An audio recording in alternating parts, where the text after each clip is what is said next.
حاجه بتحصل فمحتاجه قرار مصيري عشان الشعور ده هو مش شعور مرضي، هو كده حاجه ليها علاقه بالمشاعر.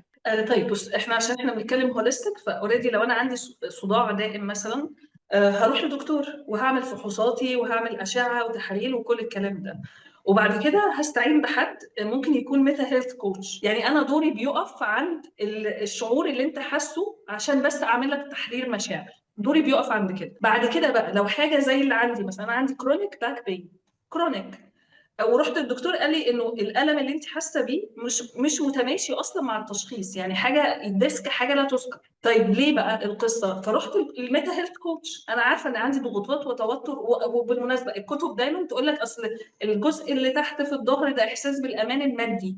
طب ما انا اماني المادي كويس الحمد لله، ما فيهوش مشكله. مش لاقي عليا التصنيف بتاع الفريمنج بتاع الكتاب ده، مش لاقي عليها خالص. فرحت الميتا هيلث كوتش، فقعدنا بقى نفعص وبتاع.